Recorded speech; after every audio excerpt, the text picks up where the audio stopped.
Well, good afternoon. It's great to be here in Southwest Florida. We're here to talk about the restaurant industry and how they have fared throughout some really challenging times. I mean, obviously, in March, there was going to be a disruption probably in the customers anyways, just because of the concern that some had with going out in public. And then, of course, you've had to face restrictions and even partial closures for the early period. You know, fortunately, we were in a situation in Florida where, as we got into the later part of June, there was a lot of concern about the rising prevalence that we saw not only here but throughout the entire Sunbelt region, and there was a lot of chatter about closing things down. We did not do that here. That would not have worked. And I think the folks that said you got to close everything down, otherwise it's going to keep going up and never stop, you know, that just wasn't what happened. I mean, you know, we had to deal with an increase in prevalence. It plateaued and it has gone down. If you look at what's going on in Florida hospitals right now, I mean, we've had almost a 70% decline in the number of COVID positive patients that are hospitalized from the peak. And the ICU hospitalization for COVID positives down almost 65% from the peak. And those peaks were the later part of July. The daily admissions for people that get admitted for either COVID or suspected COVID has declined by almost 75% since peaking in the earlier part of July. And the number of people that show up to the emergency department with COVID-like illness symptoms has declined by more than 75% since the first week of July. And we're seeing that obviously here in Lee County with a real significant decline in the number of COVID positive patients, over 60% since the peak, and a real significant decline of 80% for COVID-like illness visits to the ED. And so those are really good trends, and we want to continue to see those continue. And I think that as difficult as it's been to be able to maintain, stay in business, even under trying times, I think has been really important for our restaurant industry. It's not an easy industry to succeed in. It's not something where you're destined to make big margins. I mean, obviously, people can do really well if you do good, but it's a really tough industry to do well in. And the folks who do it, particularly our mom and pop stores, restaurants, you know, they really got to pour their heart and soul into it to be able to make it work. And to see something like this disrupted is is very difficult. So we are glad that we were able to keep our restaurants functioning. I think it's been important for the economy. I think it's important for people to be able to go out with their family and do things like this. But then we also want to talk about, okay, what do we got to do going forward? Because we're not where we want to be with the restaurants. We want to continue to make progress, and we appreciate all you being here today to be able to help us with that. And I think if you look at kind of how things evolved over the Sun Belt, the places that closed, restaurants versus didn't, there was no difference. Obviously you can get infected in a restaurant just like you can get infected if you're around anywhere. But the idea that the restaurants were some big driver is just not been borne out by the evidence. And so I think sometimes it's kind of like, when you see a time when the prevalence is rising like we saw in late June, it's like, okay, well, do something. So then people end up doing things that don't make a difference in terms of stopping the prevalence, but actually cause really significant damage to folks who are just trying to earn a living. And so I was always very sensitive to that. We didn't do that here. I think the places that have done that, I don't think that they got any bang for the buck out of it, but I do think that they cost jobs and cost people their livelihood. So we're glad that we're here. I want to thank Secretary Beshears for working with the industry throughout this whole time. We also got a number of folks here to be able to talk about what it's like to operate under these circumstances. We have Ryan Turner, who's the managing partner from Connor's Steak and Seafood, and we thank you for hosting us here. We have Jay Johnson, owner of Bubba's Roadhouse and Saloon in Cape Coral. So thank you. Lori Farlow, owner of Farlow's on the Water in Englewood. And we were talking about how nice it is not to have the red tide like we had in 2018, and it makes it better for folks where you're at. We have Ann Rawlings, executive from Gecko's Hospitality Group, that's got places particularly in the Sarasota area. Dick Rivera, Chairman CEO, Rubicon Enterprises, and then Paul Avery, CEO of World of Beer. So I want to thank you all for being here. Kick it over to Halsey Bashirs, and then we'll go around the table and hear about some of the issues that are on your mind. Thank you, Governor, and appreciate you, sir. You know, I think the couple points to be made are, we recognize that in the hospitality industry, this is many people their first job, and the wake of destruction this pandemic has left, particularly on the hospitality industry, is massive. So we want to help you out and figure out how we move forward. We recognize that it's been tough. Like you heard the governor say, it's hard in this industry to begin with. You couple it on top of, you blow up the entire model of how many people you're allowed in your restaurant in order to make ends meet now. It becomes almost impossible. So thank you to all those restaurants that went out there and tried to do it the right way, and they continue to operate in the correct way. They continue to go above and beyond what they thought was keeping their customers safe. So here at the agency, we want to continue to help you do that go forward, to help restore consumer confidence so that you can have people back in there and they feel safe as well. So that's what we'll continue to do to support you moving forward. And we're going to keep fighting, sir.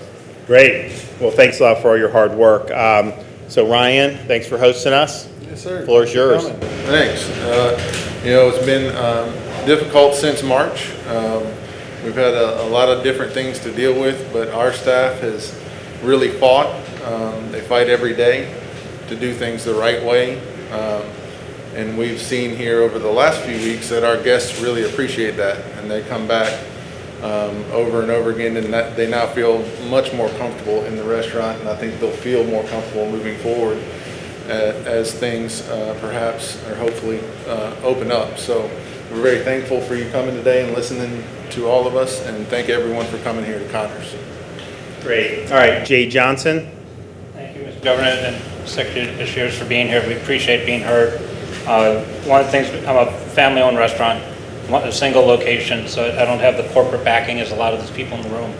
But it has also allowed us to be very loose and able to change quickly as the orders came out and things happened. We were able to adjust our business in April to where we were down 63% in sales, but at the end of the day, I'm happy to announce a profit of $150 that month. So, as we've now opened and it's got to 50%, we found ways to make that work for us. While we're still down for the year, we'd like to ask that you could look at reopening the restaurants to allow us more capacity. I think our customers are comfortable with what we're doing. We've gone above and beyond on cleaning, on making sure that we know about our employees' health and wellness. Probably know more about my employees' health than I've ever known in the 26 years we've been open. But we keep an eye on that, and for us, our employees are our family. I have 35 employees. Some of them have been with me for over 20 years. And so it was tough to have to lay them off in March, but we're happy to bring them back, and now we want to get them to a point where they can get their incomes back to where it was what they need for their families. We've spread out, we've worked out a system for us where our employees are giving up shifts to the parents, the people that have more kids at home. They're trying to work with them so the people that need the money can get the money. And we'd like to get to a point where we can get all of our staff back to where they were. So we appreciate everything that you've done with that. And as I've mentioned before, if there's anything we can do on the Beverage to Go program, that was a great program. It helped throw a lifeline. It allowed me to keep a bartender employed where we probably wouldn't have. And also the outdoor dining. So again, thank you for everything that you've done, and we hope we can show that we've done what you've asked and we're ready to move forward. Great. Lori? Yeah. I also appreciate you giving us this opportunity to talk with you. Farlow's on the Water, it's just a privately owned as well, my husband and I think the challenges that we experienced during the closure were something that is our greatest fear that we don't want to go back to. And when you opened us back up in early May, that was the greatest thing that happened for us, and we were able to bring back the vast majority of our staff because we put in so many of the procedures that were recommended to us to make our customers feel safe. And outside dining was a huge piece for us, moving to that. I think, getting additional dining inside to finish out the heat of the summer would be appreciated by our customers. There are those people that want to be inside, and I think, we've taken those measures to spray and clean and, make sure our staff is also staying healthy and all of those things. So that's a big piece that I think would help us in the ongoing support of, communicating that we are providing a safe environment as an industry. The Florida Restaurant and Lodging Association, with our seal of commitment, those commitments we're making to making it safe for our customers and our staff able to work under the guidelines that you give us. And I think the more opportunity that we can service more customers safely is what we hope to achieve, and we greatly appreciate you coming and listening to us today. Great, well, thank you. Ann? Governor DeSantis, thank you for coming. Secretary Beshears, y'all have been tremendous for the hospitality industry, stepping alongside of us all the way. Your safe and slow and methodical approach has really helped our teams pivot. We're a resilient group in the hospitality industry, but we had to lay off 500 employees in March, and we are very, very happy with the slow and methodical reopening, because that has allowed us to bring back people and pivot and instill in our guests the confidence that they need to come back and dine with us with confidence. We've invested a tremendous amount of our working capital, which is in short supply after March, to all kinds of PPE. We've learned amazing things about how to make spaces work, and all through it, the number one priority for all of us has been the well-being of our teams and our guests and our community. So with the guidance of the governor's office and the secretary's office, we have been walking this path, and we think that with continued safety protocols that are on a high alert level and have been since March, our guests will continue to link arms and come back. We are the second largest private sector employer in the nation and the largest employer of first-time job seekers. So this industry, I think, will help Florida get its economy back on track, and we thank you for having the confidence in the hospitality industry to let us lead with these reopenings. So thank you. Great. Paul? Thank you, Governor DeSantis and Secretary Beshears, for your time and for your support and leadership in our state and our industry, and for how well you work with Carol and our Florida Restaurant Association. This has unquestionably been a milestone event for all Americans, and certainly our industry has been hit dramatically. We've, at our business, furloughed 92% of our workforce, and we did so very quickly to get them on. We thought it was in their best interest to put them on government assistance. We held on to 8%. Our business was pretty much negligible because we did not have an established takeaway business. Some people assume customers automatically convert to a takeaway transaction, and they certainly do not. So it's been very challenging. We've provided meals for our staff who was furloughed during those times. We provided some of our management teams with bonuses during those times so they can meet their financial obligations. And we've seen 100% of them come back after things opened up. Thank you for that. The restaurant industry, as noted, has always been one that takes the utmost concern for food safety, adult beverage safety, and just personal safety of our staff and of our customers. And it's no different with this coronavirus and how diligently and intensely we take the responsibility of upholding this responsibility. And I think the public has seen that. The public has seen in those locations where they can't count on that safety, they don't go back there. So if you want to compete, you need to compete at a high level of safety for your staff and for your customers. And you can count on the industry to continue to do that. The addition of outdoor seating has been very instrumental in allowing us to keep employment and to keep customers coming in. As you know, in all the polls, right next to shopping, the next desired experience for Floridians is to eat in a restaurant. They desire that, and they see that as a really important activity in restoring normalcy. So any relief that we could have on the limitations in our dining rooms and maintaining our outdoor seating would be very, very helpful for the restoration of normalcy, and you have our assurances that we're going to do so in the utmost safety manner. Great. Dick? Thank you, Governor, and thank you, Secretary. Some common themes here. Mine's not for my story. not very different. When we closed on March 17th, we furloughed about 90% of our employees. We kept the 10% to do the takeaway business that we could do. We do have about 75 to 80% of them back now, so the opening of the 50% capacity was huge for us, and we're finding we did a lot of the, not a lot, we did all of the recommended guideline things, the gloves, the masking, the distancing, the sanitation stations for the guests, and then cleaning. In addition, we installed enhanced air cleaning systems, so we got the atmosphere cleaned up in the restaurants to the extent that it can be. And all of that has helped, and it's helped, I think, with confidence, and you can see, I think, as time has gone on, the confidence is increasing a little bit, and it shows not so much during the week, but during the weekends. We're getting a little bit more traffic, which I think is a positive indicator, but as everyone has said, the biggest thing would be if we could find a way to increase capacity restrictions, to remove some of those restrictions. And I think people are ready to go out, and I think as they get that experience and they see that life goes on, that it's okay to go out and eat a meal, I think that that'll start to help restore the confidence, which I think is what we really need to see, that people are not scared anymore to be out and about. But I think you can tell that it's effective.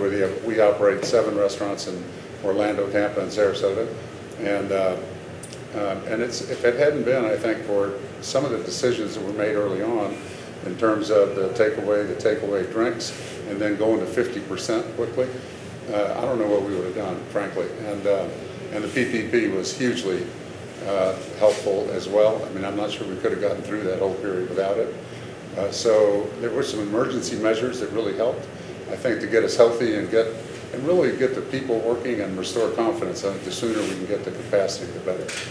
Great.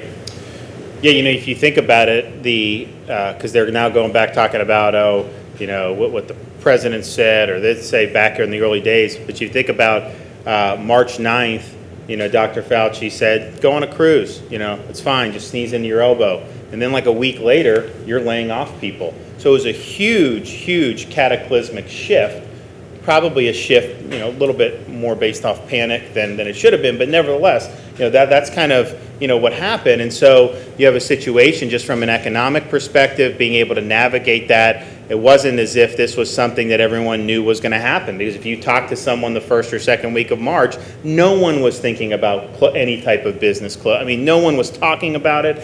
I was with Pence and Redfield and all these people at the cruise ship terminal the first or second week of March, talking about, okay, cruise ships, we don't want you to have big outbreaks. What are you going to do to get right? No one was talking about them not sailing anymore. And so then we went to this. So obviously, from a business perspective, that's hard.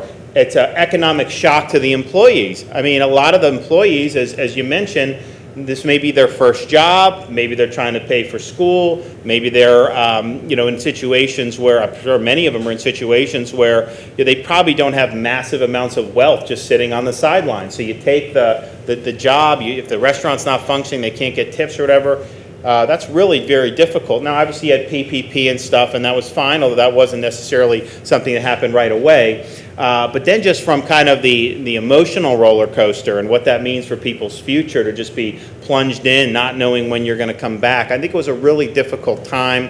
I think the folks here handled it very well. And, my view was, we've got to get people back on their feet. The 50%, it's really arbitrary. I mean, it was recommended from like some of these groups, but I'm not sure that there's difference. Why 50 and not 40? Why 50 and not 70? It just, I don't think that there's. And then the 6 foot.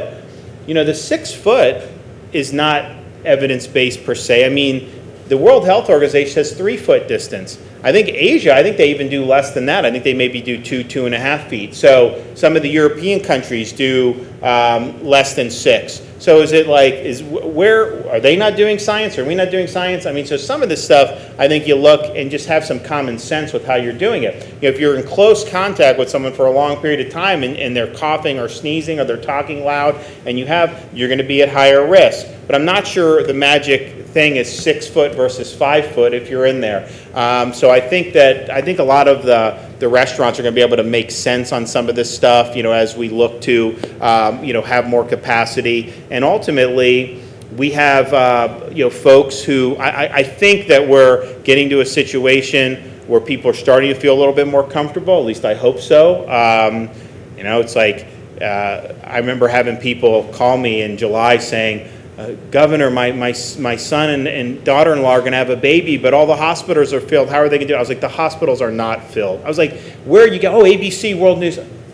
No. You want to know how many beds are available? So there's so much misinformation put out, and I think it's been really damaging for folks, but I think that people are probably in a better spot now. But as a restaurant, people are going to look to see whether they're in a situation where the environment is good or not, and by their judgment. And so you're going to have to. It's not for even us. We don't need to dictate to you kind of what you're doing on some of this stuff. You have every incentive to want to do it so that people feel comfortable being in your establishment. You don't want an establishment that's known as a place that folks who are concerned about this don't want to go. So I think that a lot of what you have done, I think a lot of you would have done that anyways, regardless of any type of guidance we were putting down or any types of restrictions that we were putting down. But we're also in a situation where I think we can be a little bit more clear thinking about some of this stuff and less kind of fear-based and more evidence-based. And I think we have a good pathway to go forward. So if you look at like employees, what percentage of employees do you have now compared to the beginning of March, would you say? We have hired everyone back, but we have probably not done as much hiring as we would have done this time of year. Usually school starts back, FGC's right down the road from us. We start to really ramp up hiring for season now, so we get the best of the best early. We really haven't hired a whole lot of people so far that normally this time of year we would have done, but everyone we furloughed has been brought back. Oh, good. How about you guys? We've done the same. We brought everyone back that wanted to come back. I do have them on less hours. So some of our kitchen guys are getting full shifts as they would prior. Some of the others are more part-time or that are full-time before. So we brought everyone back so that they're making money, but they're not making the same money. So we did bring them all back. We have everybody back. Oh, good. Very fortunate. We have everybody who wanted to work is back to work. The last people who held out really were all back by June. We've hired a lot of new people. Some people have transitioned out, some have left the state, things like that. But, we see ourselves getting ready for fall. I think your staff's able to work fully. And, our community, I think our community feels like we're a safe place because of all the things that we put in place. And, we feel very fortunate. We're tracking similar to last summer. And so we feel that that's a sign of confidence in our community, that people are feeling safe and coming out with us. So, we pray that continues on and do everything that we can, but we have everybody back. Yeah, I think people see, Disney reopened right at the peak of Florida's infections over this, and it just went down since then. So the idea that somehow, people thought, oh, that's how are they going to do it? Well, they did it, and the numbers went down. And I think that when you do it right, you're good. And I know you guys have really worked on that. What about in terms of the employees? At the Gecko's Hospitality Group, we are an independent 10-entity restaurant. Some are smaller than others, and we, at the peak of season last year, which was right before the cliff, we were at 650 employees. We had to furlough 500 in March, mid-March, and we are almost back to what we would be at this time going into season, but for the pandemic. However, we have done other things to pivot because of the pandemic. So we have shortened our hours a little bit. We have abbreviated our menu a little bit so that there is not as much labor, there is not as much close contact in the kitchens. We were not able to bring on all of our restaurants back when the governor's office started reopening because for spatial considerations, the smaller, intimate restaurants couldn't maintain a payroll at 50%. But the bright spots just continue to encourage us. The community has been overwhelmingly supportive, and we are almost back. Great. Paul? We have 18 locations in the state of Florida. And from an office standpoint, we had everybody come back, and everyone in the operations came back to fulfill the intention of the PPP program. So everybody came back. We put everyone, on payroll. although the volume really didn't dictate in normal times that level of staffing. When the PPP ran out, some locations, because of the dynamics in their area, continued to have strong volume or acceptable enough volume to sustain that staff, and we held on to all that staff. There are some locations where offices didn't return, people aren't shopping, they're in malls. In those locations, our volume today is still 50% of normal volume, and therefore we just simply have to cut back on staff. We have one location in the state of Florida that doesn't serve any food at all, so it's classified as a bar, and that one tried to do takeaway business and was not very successful with that, so a significant impact. We have one location down in Broward County, which has been subject to some significant limitations, and we had to pull back on some staffing there. So we were 100%, and now we've had to pull back. But following the furlough, where we furloughed 92% of our staff, we had 100% of management come back, and we're still at 100%. So if there's if there's not the 50% limitation, that you would, the demand's there for customers, and then you would then need to hire more people? I would see the 50%, the relief from the 50% would be an amazing, important indication to the public that it's okay to go out. And then they would need to count on us, which they can, to provide a safe environment for them all the way around, and to come out and dine in our restaurants and restore some normalcy. And therefore, we would absolutely be bringing back more employment into the state and reopening some locations. And we've had to close a couple locations that just couldn't get through it.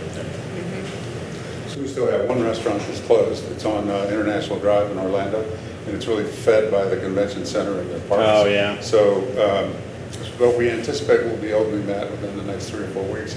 We wanted to wait and see how the parks did first. They were at capacity over the weekend, so they're limited capacity, but they reached that limit, which is a good sign. Right, and I think we're starting to see along that part of Orlando, we're starting to see restaurants reopen, and we'll be amongst them. And so my point in bringing that up is it varies a little bit from neighborhood to neighborhood. So we have one that depends on the airport and business travel. It's not doing as well. But overall, we're about 75% of our employees are back. And I think we would see that increase if we could get the capacity restrictions lifted. And is it your sense that if you didn't have the capacity limit, that there are people out there that want to be accommodated, that you would do it? In other words, it's not like that 50%, you're not even reaching the 50% ceiling. There would be the demand out there to be able to obviously do better business and potentially even put more people to work? Absolutely. Especially on weekends for us. We're seeing a lot of in-state travel. I think if we have the additional capacity, we have the guests that want to come in to eat. We end up having a wait in the summer, which is not normal here in Lee County, but we only have half our tables.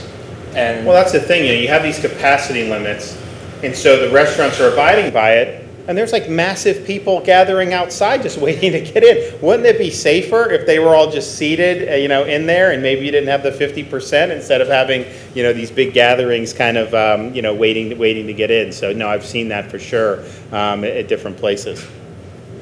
So removing the 50%, I think, is beneficial. Will allow us to get a lot of our employees back to the full-time hours, so they're able to provide for their families. I have them at part-time right now. Did you guys? How did you guys do with when it was just takeout? Were you offering that, or did you just close? We offered it, and we did, I would say, a third, 25 to 30% of the business we were doing. So I did it mainly because I was trying to keep managers and bartenders and everybody employed, as many as I could. And so it was good to have it, and at least also to stay in your guest's mind. They know you're there. But it's not sustainable in itself. It was good that we could do it, but the sooner we could get the seating. It's not what we do now. Fast food places that are really takeout oriented. They did really well. It was like people just going through the drive-through and everything. So when we went to the state of emergency and did the whatever with the restaurants, we did do the alcohol to go by executive order.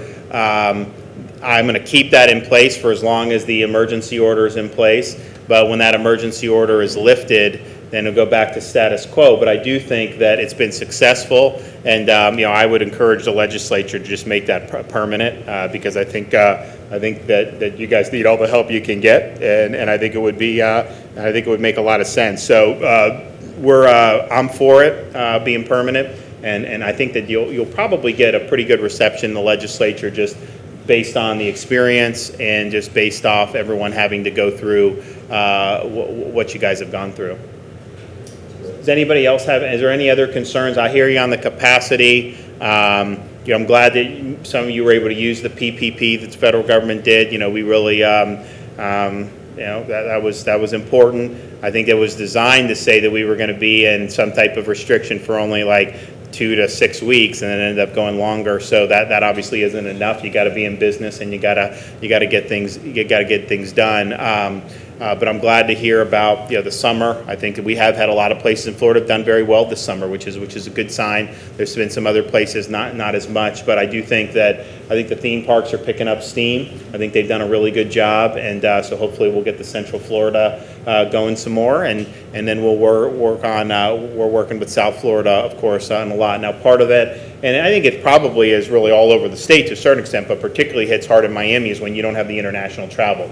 And I was somebody that supported the restrictions from Europe and Brazil when those were, but I think those have served their purpose. I think now we're ready to transition out of that. So I've told the president we would like to see those. Now they obviously have restrictions on the U.S. too, so it's you got to probably do them both. But the European Union, they have more daily cases now than the United States does. But even that, I'm not concerned about. I think a lot of those are asymptomatic people. And Brazil, I think they're on the other side of the epidemic down there. That's obviously feeds Miami, it feeds Central Florida.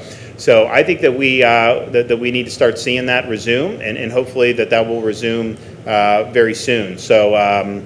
Do you have any parting shots? I would only say, Governor, let us know what we can do at the agency to help continue to support you as you move forward in this as we change, as we move forward. And that's it. I want to thank again all those restaurants that really went above and beyond to try and stay safe and do more than what was required in order to make their customers feel safe. I can't stress that enough. And moving forward, we're gonna look at the bad actors. That's it. So not everyone gets punished.